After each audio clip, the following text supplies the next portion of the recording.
welcome to the Spot Real Talk. My name is Tiara. I'm LaWanda. I'm Tiffany. And I'm Ron. And today we are here to talk about a new series from the Power universe. This is Raising Kanan, first episode of this series.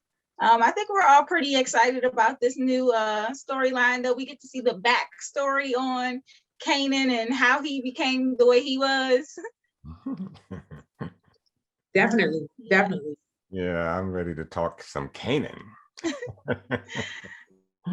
All right, so if you guys hang tight, we'll be right back with you. Busy in where the last one burned you. Know that ain't cool. Wanna show you how I'm nothing like him. Swear that's the truth. You can't trust that All right, we are back. Like I said, we're talking Raising Kanan. This episode was titled Back in the Day. And this truly is, like I said, back in the day. We're learning the backstory. Takes place in 1985, Jamaica, Queens, New York. So it had like all of the old school vibes. I was noticing like the throwback furs, and everybody had the old school cars and stuff. So I was like feeling the vibe. And let's The give it book up box for, on the shoulder. Yes. and let's give it up for the soundtrack that they started with, Run DMC. So, you know, I was doing some old. No, they started off with LL first, with the not LL? radio. Yes, they started with LL. Yeah, that's right. Then yeah, you're right. You're Yeah. right. Listen, I was here for the soundtrack, so I know because they were all my favorites. Yeah. Yes. Yeah, I was trying And to. I even like the theme song for this series The too. theme song is a bop. Yeah. It is. Yes. Theme song is a bop. I Okay. was like, that could catch on too. Okay. No, this was not about 50, but about 50's character. So I Yeah. think he wanted to make sure that it was right. Oh, That yeah. it had all the high Oh, points. it was a lot of stuff about 50 like infused into this character. I think. Like, hold up. It's kind of giving me, Get Rich or Die Trying vibes. Yep. Oh, yeah. That's true. Yeah. Like, how much of this is about the real Curtis Jackson, But Kanan and if we say Curtis Jackson, it seems like they have a lot of similarities. Well, So it fits. it does. Now, if we start from the beginning, we seen young Kanan kind of getting punked in the neighborhood by some of the kids, getting his money stolen and getting beat up and sent home. And obviously, like Jukebox was his ride or die. Like they've been together from the beginning, and she was kind of like his keeper. She was always supposed to look out for him, but of course they had her, hemmed up. She couldn't even help him out. And so I guess like being in that kind of neighborhood where it's like survival of the fittest. It's either your mama tell you go beat them or I'm gonna beat you. That was back in That's the pretty day. much That was back. what his mama said. Yeah, you could not run in the house talking about you got your butt whooped. If you back, no. I don't even want to tell you a story, but you can't do it. You just can't do it. Yeah. He had to learn how to defend himself if he was going to be out there on the streets. And moms did right. She took him out there and gave him something, a little extra. And he used it. Hey, I had no problems with that. Of course, you can't do it today. I don't know if I would have gone that far. Oh no. Look, his mom did exactly right. What we call her, Rock did exactly. She did exactly what she was supposed to do, because you can't let your boy get punked like that. He's got to protect himself because she's not around him 24/7. Yeah, and if you think about it too, because like if I just jump ahead a little bit, Unique. He's like the neighborhood drug dealer. He's like the flashy kind of drug dealer type. Everybody knows him. Everybody wants to be with him or be associated with him. And he kind of told Raquel later on in the episode, like, this is not the line of business where you can have, feelings for anybody. You got to be, very, Straight, hardcore. straight. Like you cannot have no feelings. You can't care about nobody. And he was saying like, your son was in this before you even knew he was in this. Yeah. And so that's so true of the situation, because sometimes it's collateral damage, just for being associated with anybody in the street. No, Well, I'm sorry. I was gonna say it's a tough position for a woman to be in. And she's tough and she can handle it. But you know, when I was watching it with my son, I was saying that I was like, that's what comes with the territory when you're going up against a man. They're gonna be like, you know, they're gonna try you every time because you are a woman. And he said that. He was like, being abroad in this business, he said you have distractions, meaning your kids and stuff. So yeah, and shout out to Joey Badass. Yeah, he's killing it. Yeah. But you know, she did say to him, and it was interesting how he answered it. You know, she said, you don't, you know, you love your son just like I love mine. And you know, he came back with, you know, yours came out of your body, you know, and he, you know, and he's saying that made a difference as to how much he cares. Now I found that to be interesting. I never quite looked at it that way, but I guess he has a point. And again, it does raise the question about women being kingpins in that sort of atmosphere, you know. And then I was about to say, because we've talked about this before in previous things. We talked about it with Tasha. Right. We talked about it with Mary's character. Yeah, right. Mary's character. Because it's like, it's so true, like being a woman and actually giving birth to a child, that and when you're involved in the street life, you're going to have a different level of protectiveness. And we see how like ferocious they can get when they're defending their own. Yeah, because I think what you see are two opponents, right? And so they're always looking for the weakness. And I think that's a glaring weakness when you have children that you're trying to protect. And understanding that she's actually involved with her child, and she actually loves him, is trying to do right by him, send him to a better school to get him out of the life. He recognizes that as a weakness, right? But that he can easily exploit. Yeah. And speaking of the school, you know, I was like, oh, here he goes. I see why him and Tariq related so much.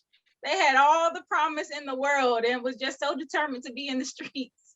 Right. See, this is where Kanan was short-sighted though, because you know he didn't want to go to the school, whereas Tariq is getting the book knowledge and the street knowledge. He's gonna be a super criminal. Well, I think you know what's interesting about this? You wouldn't have gotten, from the way that Kanan was presented in Power, you would not have seen this as his beginning. No, you wouldn't. Not at all. Yeah, so I thought that was surprising in a way that it humanized him, you know, kind of showed that he had family, showed that he had the same promise that Ghost had. That's what. Yes, he did. But he chose the streets too, though.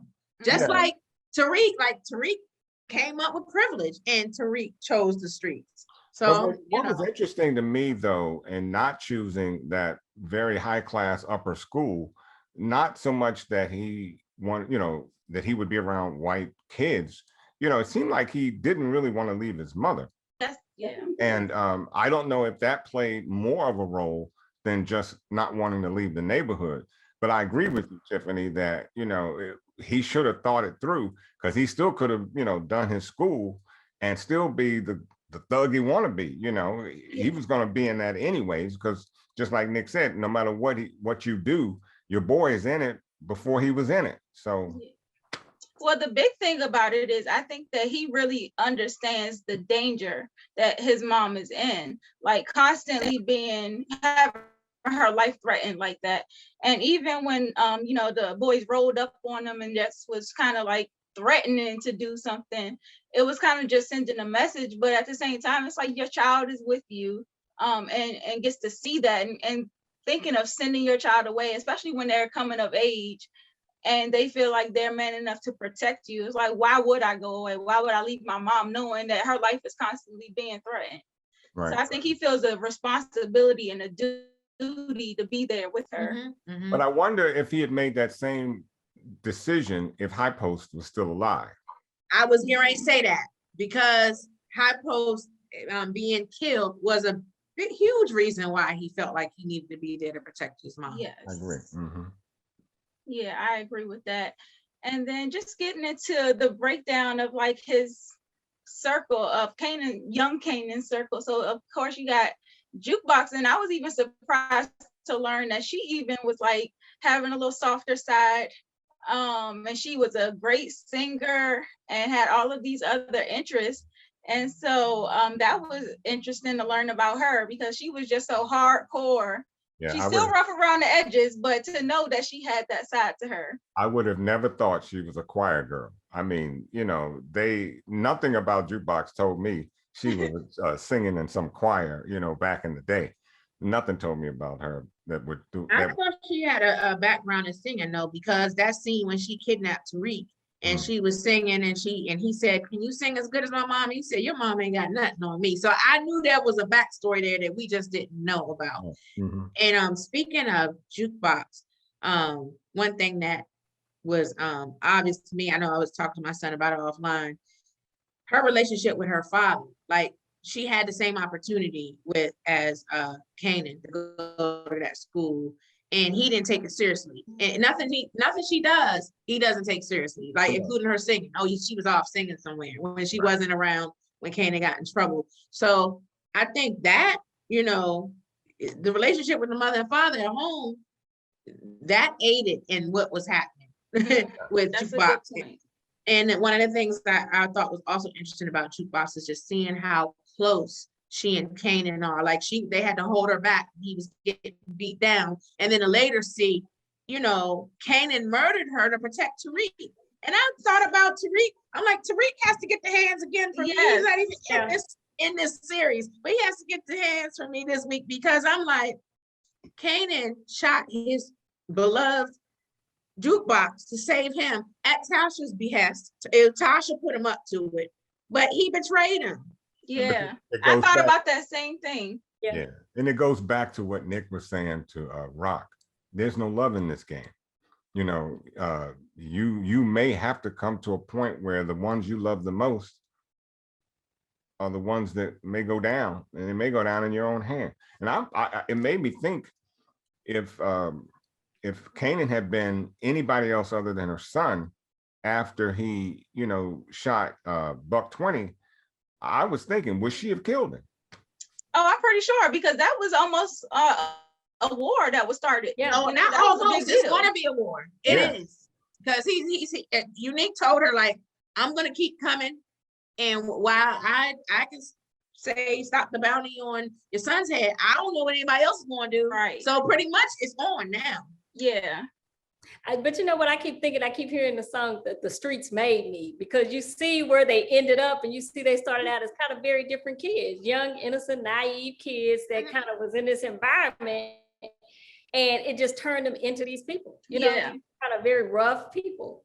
Which is kind of true. It's like product of your environment. Real life. It's definitely real life, you know. And I think though, I think the difference between what Kanan had to grow up with and Power, you know, it seems like with Power they were upperclassmen. I mean, they lived the life, and so, you know, Tariq, you know, he had it good from day one. So he never really knew the streets or how rough the streets could be. It's just that he's got a hell of a smarts, and, you know, boy could pick up, you know, what he needed to know. So hats off on Tariq on that end. But I did enjoy Kanan's story, because even though he grew up rough, it did let us know that his smarts were there.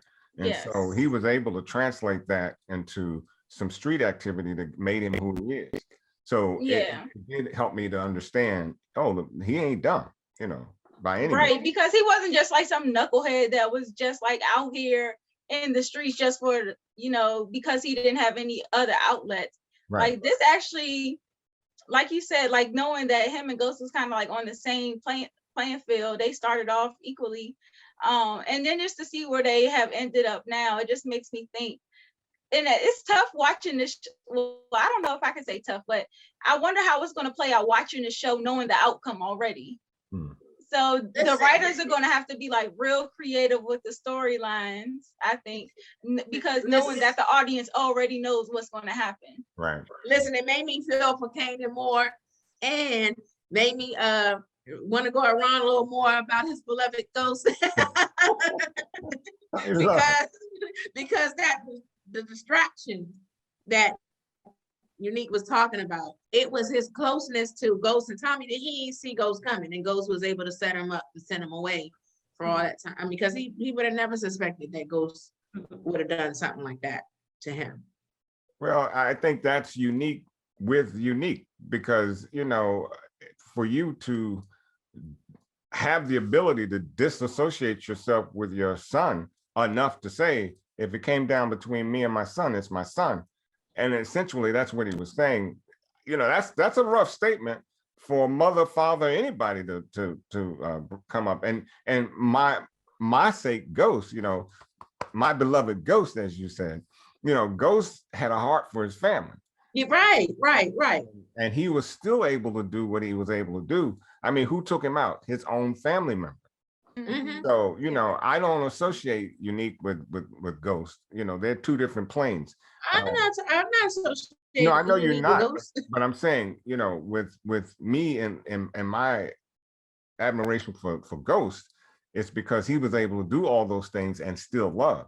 I don't know about Unique. It's going to take me a minute to see where he's really coming from with his son, because I thought that was a very cruel thing to say about your boy. But Kanan did it. That's what I say. Didn't Kanan kill his own son? I mean, like now we see what the mindset Yeah, is. yeah. Very ruthless. Very ruthless lessons to learn early in life, right? Yes, indeed. Yes. Anybody can get it. And the dog too, Bella. Oh, that was classic. I mean, you know, the dog in the microwave was classic. You know what? I'm That sorry. chick deserved that. Oh, she look She every was bit. running off at the mouth. And little, she was look, there. I didn't like the little rodent in the first place because he kept barking all the time. But you know, when I found him in the microwave, I'm like, yeah, that's where he belongs. You know, set the microwave to 5 minutes and cook his. You know what? Yeah, Rocky was said- like, I'm gonna get you one way or another. She said, "I'm not the one." Yeah. Yeah. She showed her, "I'm I not think- the one." But it was Uncle Murph. Was it Uncle Marvin that put? I was trying to figure out who put the dog in the microwave. Was it No, Luke? that was one of the guys like in their crew. Because Okay, so- she had he returned the collar to her and she was like medium well. Yeah. I don't think it was the guy she was with. No, That's the part I Yeah. got to like, no, he must have snuck in there while she was with this other guy. This random Yeah, guy. but Yeah. it was at her bidding. it was at her She was bidding. behind. Yeah, I didn't know if it was Marvin that did it or was some other crew member, because Marvin seemed like the type that would do that. You know, he had And so that. yeah, the introduction to Marvin and Lou-Lou, I'm still trying to figure out where they're going. Like Lou-Lou seems like he's way more like serious. He's down to business. He's organized and knows exactly what he wants. But Marvin is kind of like lackadaisical. He's like the one that they called unreliable but loyal. I think he's the muscle. You know, I think Yes. so too. Yes. That's gonna be the loose cannon. That's Yeah. that's gonna be the Tommy I agree. Yeah. or the Kane. Okay, yeah, I agree. Yeah. Or a combination of the two. Mhm. See, Right. But I think that's also Raquel's saving grace is the fact that she has two brothers to back her up in the business. Mhm. Because as much as the men or whoever might try to try her for being a female or what have you, she still has her muscle behind her. And I think that that's going to be like that's to her advantage to have that. It Well, is that's- to her. But that's what made it so interesting. What Kanan was saying after she was, you know, upset over the fact that he killed Buck 20, and Kanan made the, you know, the inference that she doesn't have anybody to watch her back. He needs to stay there because he, you know, he said, I need to be here with you, you know, because of what you're doing in the street. He looked at he looked at his uncles as if to say, they're not going to have your back. I'm going to be the one that has your back. In fact, he was making that iteration as to why he shot Buck 20 in the first place, because he was protecting her turf. So that was interesting to hear that coming from Kanan, and more interesting that they didn't seem to buck on the idea. I think also like Tariq, not having a full background and stuff and making moves without knowing the full details. Jumping out there. So yeah, and I'm thinking like it's not that your uncles are not looking out for your mom and not trying to enforce and you know show their hand. It's the fact that an arrangement was already made and it was a peaceable arrangement that was agreeable for both sides. And it just wasn't necessary. They weren't trying to initiate a war, but what you did just led to that. But it goes back to communication, which we've been talking about all. But it's not his business. She's trying to keep him out of it. He needed it. What she said was to stay in your lane, go to school. Yeah, I know. But just like Unique said, the boy was in before he was born. So he had no business. I know. Even if he thought that those dudes was on his corner, he should have hit her like, Mom, I saw so and so on the corner. But Tiff, it's the same with Tariq. Tariq wanted to know more than he should have known, and he hated his dad for it. So I'm betwixt in between here. I mean, what is it? Because if you're gonna have, your son, and Rock should have known the capabilities of Kanan. And I hear you. You're right. It's not his business. But did Marvin and Lou-Lou know about the new deal? Because remember, remember Lou-Lou said something when she brought it up, as if, and from what he said, it appeared to me he either didn't. No, he said it's a good idea. He didn't agree. Marvin spoke up when she said, when she was saying something about somebody needs to be here to have your back. She said, when Marvin spoke up, said, like, good idea or something like that about the corners. Like, well, he asked her, he said, why did you give them the corners? No, and Marvin said, good question. But it's when Kanan said, you gave up 140th and blah, blah, blah. And that's what I'm talking about. He said, good question. Yeah, good question. Marvin said that. Right. She shut him down because apparently he's not the brains of the operation. She said, remember what happened the last time, whatever. Right. She checked him. That is the reason why he ain't the head of the squad. Oh yeah, she shut him down. But from a very practical standpoint, though, in Kanan's defense, even though he's a kid and we understand why they made decisions, brains are not fully developed. But from a very practical standpoint, he lives with her. They don't have like a bodyguard type situation, right? And so when people are coming at her, most of the time, if they're coming to the house, he's the one that's there. The brothers are not there. So I could see him being concerned about that. The fact that she's alone, she's traveling alone, she's driving alone. She doesn't seem like she has a bodyguard or somebody, So I think that's just his practical way of looking at it, that the brothers are there, but they're not there all the time. And another thing I was thinking about is just this dynamic of how the hierarchy is structured, because you have Raquel at the top. She's like, even though she has her brothers as her muscle, she still speaks directly to the bosses. It's not her brother speaking for her. So they recognize her as a boss and as the head of that, organization. And then you have the little brother that is, the second hand, next in line to Raquel is Lou-Lou, not Marvin, who is the older brother. So I'm like, well, you got the older brother playing the lowest role, and then you got the younger brother next in line and the woman leading the crew. I'm like, I feel like egos are going to start clashing, and this might be a problem because just of the dynamic and how it's set up. I think because I feel like people would be like, oh, you up under your sister, you up under your little brother. So I was thinking about that too. And I was like, they might have some internal struggles. I think Marvin is going to be a bad influence on Kanan. Because when he co-signed what Kanan said, I was like, oh. I said, he ain't going to be the one that's going to be corrupting Kanan. A friend of mine used to always say, whenever there's three people, two will take sides and one will be left out. So that's how that happens. Yes. And now this guy that Raquel was attempting to date, he seemed like he was, a change for her. Definitely not what she was probably used to. But I'm having a feeling that him being close to her might, put him 5 feet under. That might ruin his name is Symphony, I believe it is. That might ruin his symphony. He better be very careful about hanging with, but she seemed to enjoy his company. She seemed to enjoy the intelligence of the brother, as she said. Yeah, and he's cute. I mean, I wasn't mad at Symphony. I wasn't mad at Rock at all. I'm going that day. But my son thinks that he's a Fed. Yeah, I was thinking really? PA. Yeah. Really? Yeah.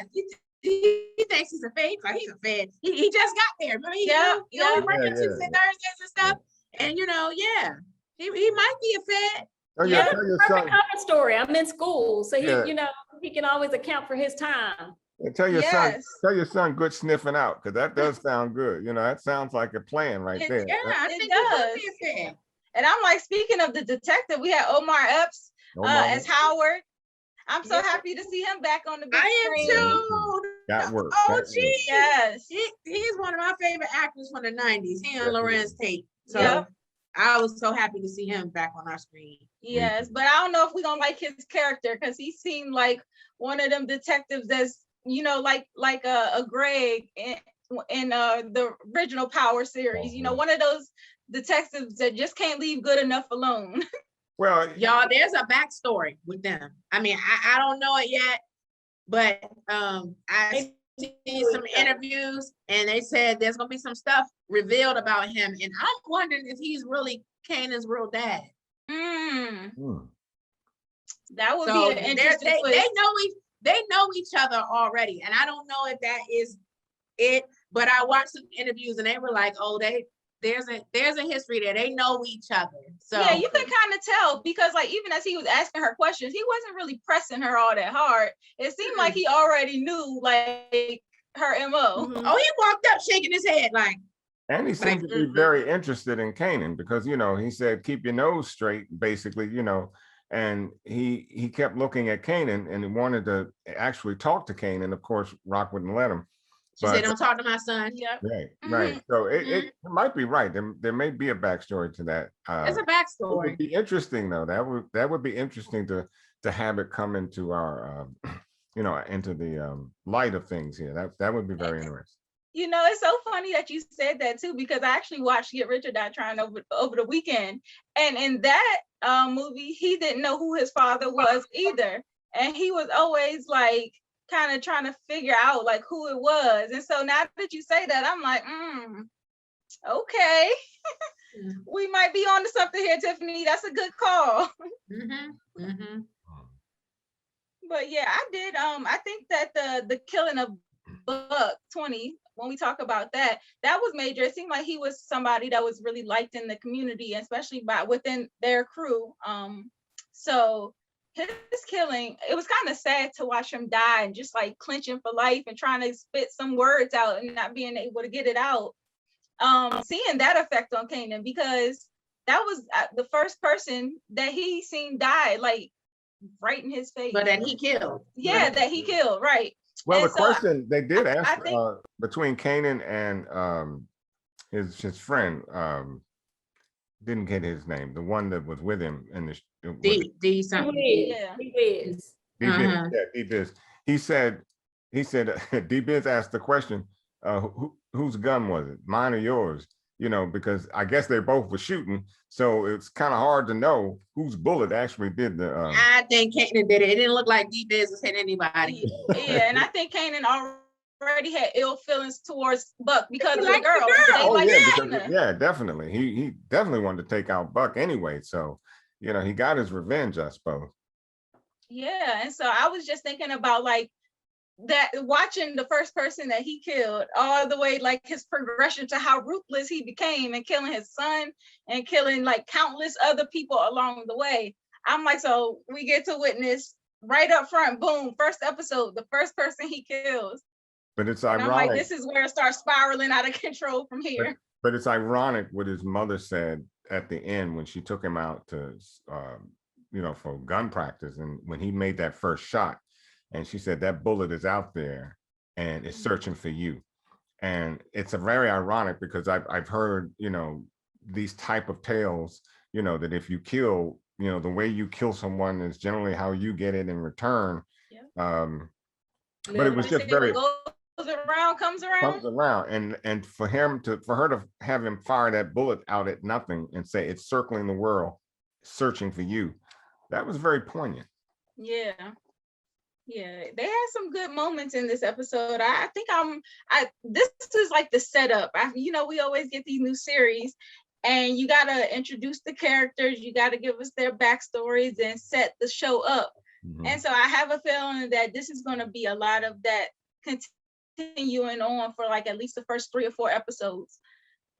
before we get that breakout. We know the power structure. And I was even looking at the credits. There's a ton of new people involved in the show, but also we have some of the same people, you know? And so I feel like they'll stick to that power structure of like how they ramp up the season. But I think it started off strong though. I like the way they set it up. I think that they had some like powerful performances, like Yes. Patina Miller, is that her name, that plays Raquel. Like she is a powerhouse, and you know she came from Broadway. And the young lady Haley Kilgore that plays Jukebox, she Yes. also came from Broadway. And I mean, you can tell from her beautiful voice too.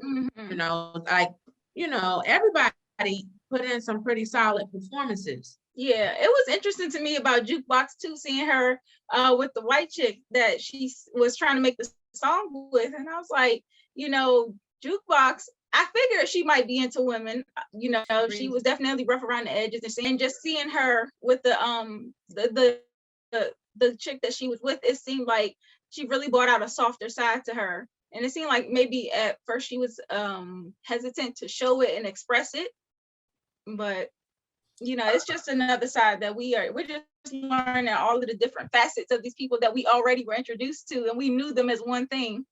So now we get to see them in their other displays of their life. It was interesting to see. I just didn't see it coming. I honestly, I didn't see it from any past history with Jukebox that, you know, she was, but it was interesting, and it does. I mean, okay, it's cool. I didn't have a problem with it.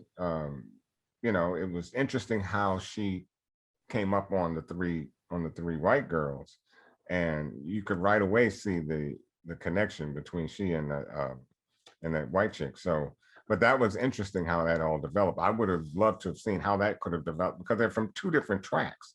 And so it does beg the question, how was that even able to? Well, the music brought them together. Music. Yeah, yeah, I guess. But to me, the tracks were so different. I don't even know how that was able, you know, to generate. But hey. Well, one of the things I said I talked about with that, because we had different viewpoints on, you know, the scene where Jukebox was with the white girl. And, you know, she looked really nervous and stuff. And I read that moment differently than he thought, you know, that she didn't feel that she was pretty enough, and she was shy. I do feel like she was shy in that moment. He felt like because of the lack of attention and support that she gets from her dad, which we saw that was the reason why she didn't feel pretty enough to approach this girl. And that may be it. But I read that scene.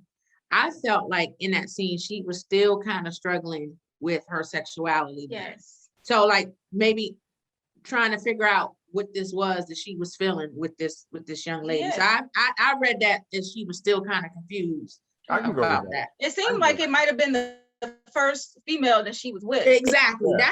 That's how I read it. I was like, this is probably like the first time that she ever really started feeling that way. No, and I did feel that too, because she did pull back when the young lady tried to kiss her, and she pulled back rather suddenly, as if to say, hey, you know, this isn't me. But right. Apparently, you know, it was just either out of nervousness or, as you said, just trying to understand where, you know, where she is at this time with her sexuality. Yeah. Now the other, the chick with the dog, you know, that the brother was seeing. Now I'm feeling like she's going to continue to be an issue, because she seemed like she's involved in their business a little bit. Yeah, she's a publicist for the club. So, but she knew they were the drug dealers, so she's doing more than being a publicist. That's why I said I think she a little bit involved in the real business. I know. Yeah, we're gonna use my source. That's what she said. Yeah. Well, you know what? I know predictions are early, but I see her out real short. You know, I don't see her lasting an episode or two. She's gonna be gone. And I also see Rock taking over and being, you know, taking over that club in terms of the publicity, because if we look at it now, you know, just to save her son, she gave up all the territory to Unique, and Unique still can't promise whether her son is going to be safe or not. So that's the game. I mean, that's the game.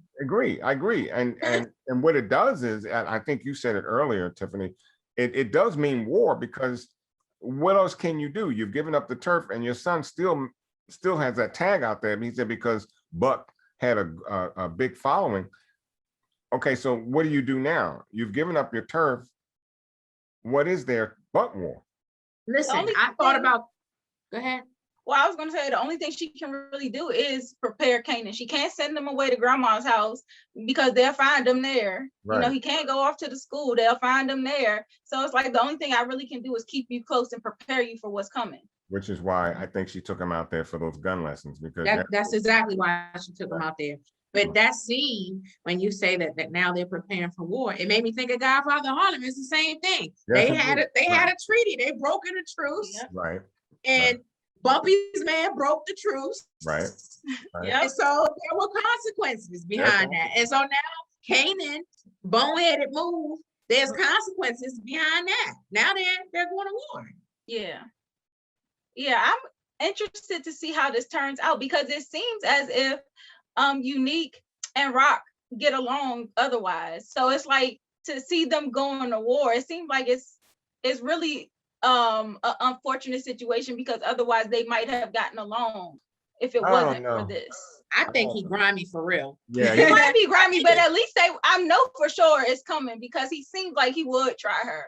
But I'm saying, like, at least they were open to agreement. Like, it wasn't like, we not cool, but we not beefing either. It was very neutral. But I think I think that he was behind. When I say grimy, she may not know it yet, but I think that Unique was behind High Post getting killed. Because did you hear that whole story about he said they were, he and his brother were locked up together, and then they said that, Kanan, when he was narrating, said that High Post was set on fire for telling. Yes. So who's to say that they might think that he snitched on the brother or whatever? Unique was behind that trust. He got rid of her man. And I think Unique has enough power that if he wanted to save Kanan or keep those contracts off Kanan, he could. I don't think he cared much about doing that. I mean, look, he attacked their home, and you break that rule, that's usually automatic wartime. You shooting up her house and everything. So I agree with you. I think he's grimy. He can't be trusted.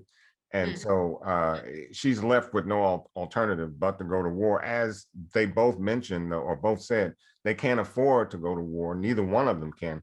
But what do you do? Well, when he was saying that, no, you can't trust nobody in this game, I took that as like a message to her too. Like, you can't trust me either. You know? Right. Exactly. That's exactly what it was. No, you can't trust me in wartime. Yeah. But the interesting thing about that is, I think for what she lacks in maybe brute force, women are very clever and strategic and creative and coming up ways to get things done. So I can see, this may be a war, but I think she would fight it differently. Of course, there may be violence, but I think she would think of other ways. There are other ways to get to him. But I think so too. But in Kanan's story, his mother she gets shot. She does die. She just died. She was. So this will be interesting. Not shot. Yeah. Okay. So in a fire. In a fire. Okay, that's right. So question. I mean, not Kanan, 50s. Yeah, you think about? I'm thinking about 50 Cent for real. Right. No, but she dies, and the question is it by the hands of Unique?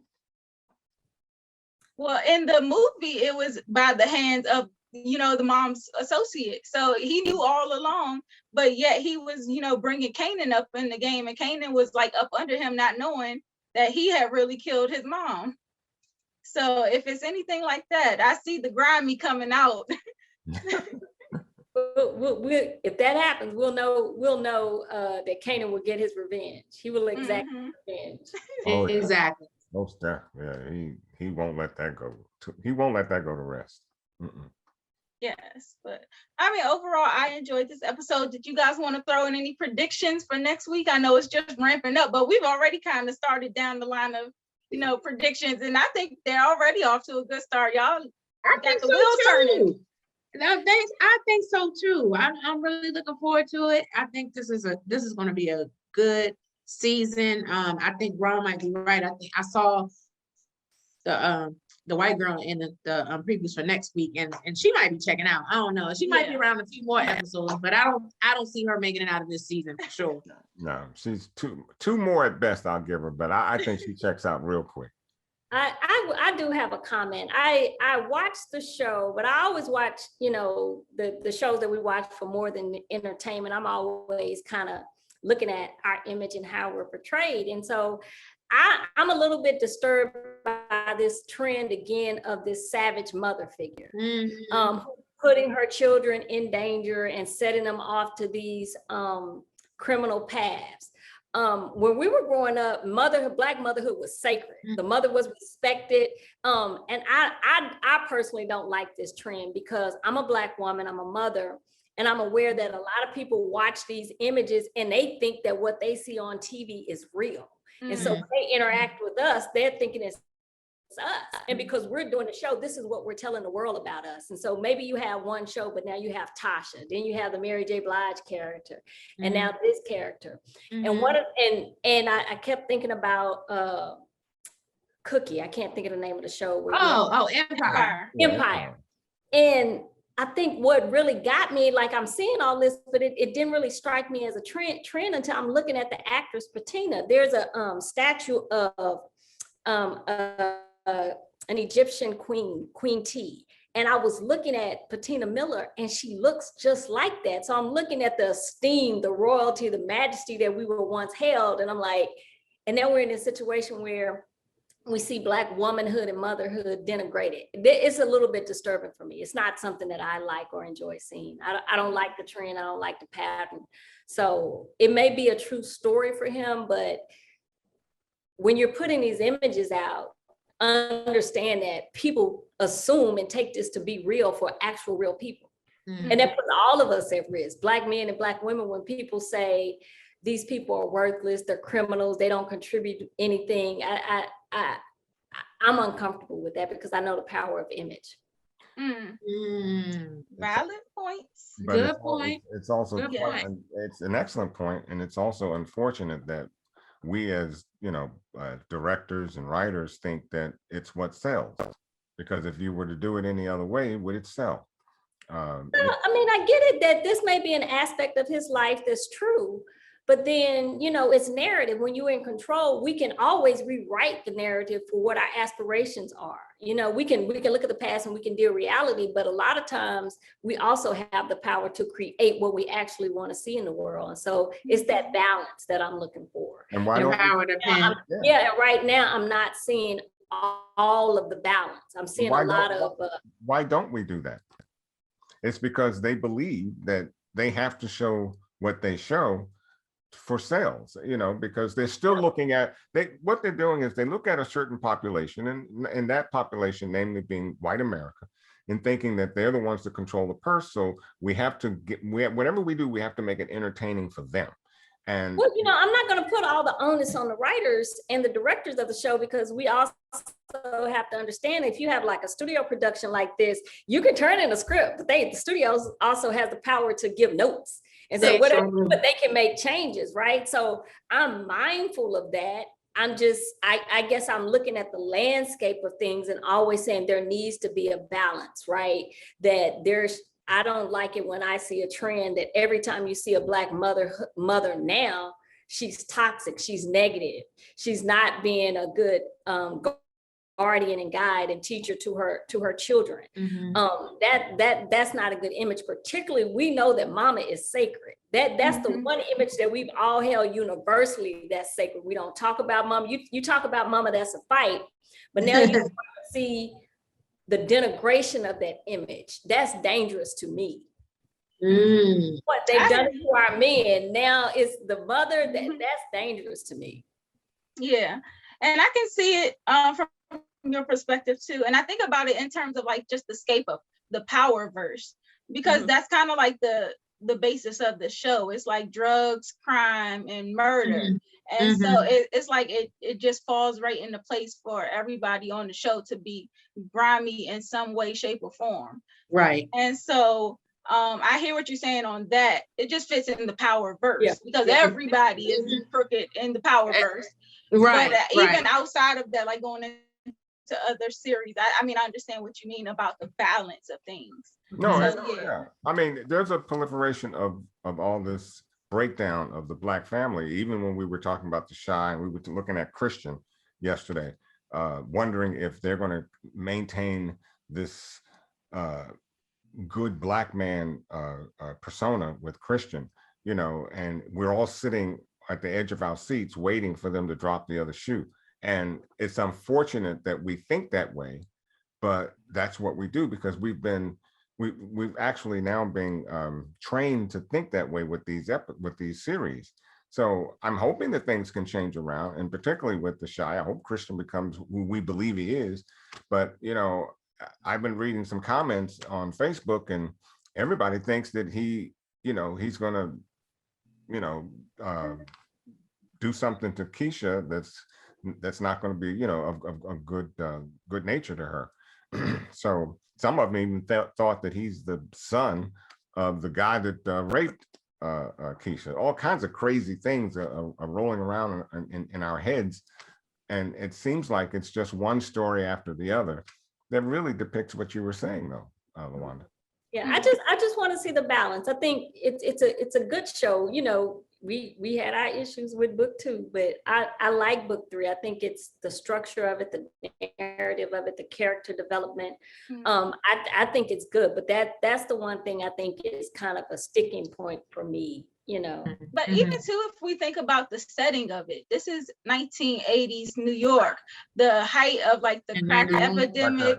Yeah. And so it's like all of these different things that were going on in the landscape that contributed to that breakdown of the family and of, you know, the structure in which we had previously held on for generations. That was like kind of like a very detrimental time period for Black families. Yeah, because businesses were moving out of the area, so you had no place to work.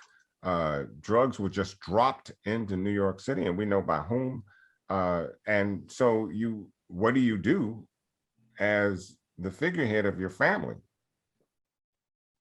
I mean, so I guess maybe in total, when you look at it, if you say you take the power verse when all is told, you'll look at what happened in the 80s and see how that kind of destructive behavior lands us with Tyreek, a child of privilege, still in a situation where he's choosing to sell drugs, right? It'll all make sense.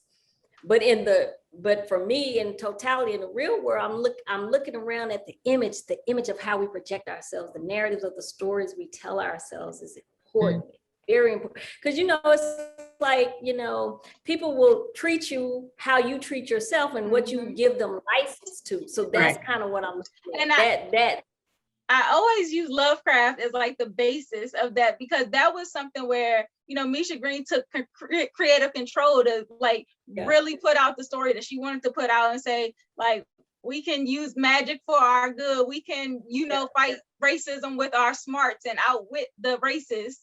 And so like that was like the blueprint for me for like, you know, uplifting Black television, where you really can write your own narrative and you can make it as fictional or as you know, what's the word, sci-fi as you want it to be.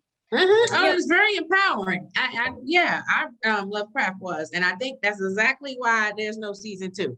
And so we know that there are costs for doing that, but it's appreciated. And in the long run, the long view is that those people who are trailblazers, those are the people who kick open the doors that allow us to tell those stories. So it all works in tandem. That was just my comment. I didn't want to hold that in, because that was my impression, particularly when I saw, if you ever look at the statue of Queen T and you see that we once held ourselves in such high esteem, how do we get to the point to where this is our view of ourselves? I went to Egypt. I happened to see these huge statues, and I was like, the way we once viewed ourselves versus the way we project ourselves now, it's a complete fall. So it's like, how do we get from that to this? That's always in the back of my mind. It's always a primary concern. And so I add that conversation, I add that comment just to the conversation. So we're thinking about it. We're entertained, but we're also intellectual people. We're also thinkers. So as we take in this information, that you consider all of it. It's entertaining, but it also has an impact outside of the TV in the real world. Mm. So that's it. That's my comment. Education. That's all there is. Education. When you have children, you educate them as to who they are. And that's the concern. I got a daughter coming up, you know. And you know, There's a way I want her viewed, a way I want her protected. Well, I'm sure your daughter, I'm sure your daughter is educated as to who she is as a Black woman, you know, but this is what we have to do. And this new generation has to understand that while they try to erase our history, it is up to us to keep it in light, because that's how you get to where we are right now, you know, with the degradation of Black folks, because we don't know any better. And so we do what we know, but it has to be based on education. Well, I don't want to get too heavy on here. Yeah, that's another show. Maybe we need to break this off and put another show on it, but right. Yeah. But you know, I do hear what you're saying about that, but I'm going to continue to watch and see, you know, like you said, keep it in mind, but you know, take it as what it is. This is like entertainment value, and I know that we watch with that lens, but maybe not everybody else does. But on another note, I did want to add that I seen on social media, like they had this big viewing party for the show, and like everybody came decked out and they like throwback Gucci's and all they prints, you know, everybody was fly. And I was like, I would have loved to be in that room. And the fact that they even brought all of the power cast back, I seen Joseph Shakur was there, you know, Notori was in there. They had like the whole Powerverse literally in there for this for the premiere party. And I was like, that looks like it was a ton of fun. I hope to see Dapper Dan make an appearance in this season at some point. I know, I saw she had the vintage, very important to that era. Yes. She had the vintage Gucci too, which is now coming back. Like I was like, oh, that bag, you can get that bag now. But yeah, the fashion and everything, I was like, oh, some of the shoes I was saying to myself, I used to wear those tree torns. I was like, some of the fashions, I was like, it made me nostalgic. Just shout out to It made me nostalgic. And shout out to some of the PowerBook 3 actors too that have been really engaging online. Specifically, had a chance to engage with London Brown, who plays Marvin online and stuff. So shout out to him. He's doing his thing, and he's very approachable and stuff to fans online and stuff, which is cool. That's dope. And we know that Malcolm Mays is in the show. He was also in Snowfall. Snowfall. He was Kevin. Yep. And so he's back, and it's good to see him on screen again doing his thing. So I did enjoy that. I also know that Quincy is going to be in this show. So that's going to be interesting. I want to see what his role is going to be. So maybe we'll see that in some upcoming episodes. But I'm excited about the season overall. And like I said, just learning more about the backstory, because we always used to say that when we were watching, you know, the original Power series, like, I wonder why they don't show us more about their upbringing and how they grew up. And so now it's like, it's all coming to light. Yeah, it's making me more sympathetic towards Kanan, even though he ended up choosing the life. But it made me think about, like, wow, like a lot of folks, and I know we love Ghost, but Ghost did Kanan dirty. Yeah, Ghost did Kanan dirty, and Ghost was always seen as the hero and power and stuff. And Kanan was the villain, but he became a villain because Ghost betrayed him. Why do you hate Ghost so much? I don't, stop saying that. Don't put that narrative out there. I don't hate him. But it is. Ghost didn't. Look, Ghost betrayed him. He did, because he wanted to run the game his way, and instead of killing him, he threw. I think what Ghost saw is, if we do it Kanan's way, we'll all be dead by the time we reach 25, because you know Kanan had a different way to. He was ruthless, but he put his friend in jail. Well, so he snitched. He had his wife, you know. So I'm just saying, everybody was sympathetic to Ghost and everything, and you know, and they villainized Kanan, but Ghost was the villain for real. Okay. And you know, now watching this too is making me upset that, you know, Kanan died the way he died, because I'm like, you know, he really came through a lot. He had to go through a lot to get to where he ended up, and to get taken out the way you did, you know, in the shootout with the cops and Tariq betraying you. I was like, that's like the lamest way that somebody like Kanan could go. But you know, for me, when you kill your own son, But that's why he deserved a more dramatic death by somebody other than Tariq. Right. That was foul. He does not get a pass for that. No, I mean, you know. But yeah, that's what I'm saying. You would think that he would have had like a crazier death by, you know, not by a child, like at the hands of a teenager. No, because of all the foul stuff he did. But that's the only way. But you know, I know, but it still made me upset. It made sense because Sean was in a kind of a trust position. You know, he wouldn't have thought that Kanan would kill him. In fact, like, he looked at Tariq like he looked at Tariq like his own son. Yeah, maybe so it's ironic. It's ironic that who kills him is the person that he looked upon as. Look, y'all, I was starting to like Tariq again after PowerBook 2. Y'all making I know. I did too. I turned the corner and was supporting Tariq by the end of PowerBook 2. But when I watched it and I saw how close he and Jukebox were and everything, man. And I was like, oh man, you know, he saved Tariq from Jukebox and murdered Jukebox, and Tariq and Tasha betrayed him. You know, and got him killed. So I was like, foul. Yeah, I'm starting to dislike Tariq all over again. But yeah, I did enjoy this. I know we might be going a little late, but thank you guys for sticking with us through the whole recap. We appreciate your viewership, and thank you guys so much for, you know, requesting us to, you know, recap this show. We are glad you're interested in it. So we are definitely going to continue doing recaps for this, and we look forward to reading your comments and your feedback. Give us your predictions too on what you think we can get out of this season. Please also follow us on Instagram, Twitter, and Facebook. We are at The Spot Real Talk.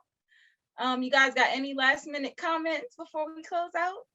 I think we covered it all. And then some. Okay. All right, guys. Well, thank you so much for watching. We will be back here again next week for another recap of the show, and continue to follow us as we finish up The Shy, and then we'll definitely close out doing the remainder of this season with PowerBook 3, Kanan, Raising Kanan. So thank you guys so much for watching, and have a good night. Bye-bye. Bye. Good night. I can do this with my eyes closed. It's too easy. It's too easy. I can do this with my eyes closed. It's too easy. Too easy. It's too easy. I've been there, done it, seen it. Boy, all that like Kenan. Still got crack, they fiendin'. Flow still hot like Phoenix. Shine so bright, I'm gleaming. This off top, I'm tweaking. Fresh out the rat like Neiman. And I'm still trying to fight my demons. Cause we all gotta act like Tina. That's why I gotta ride with the Nina.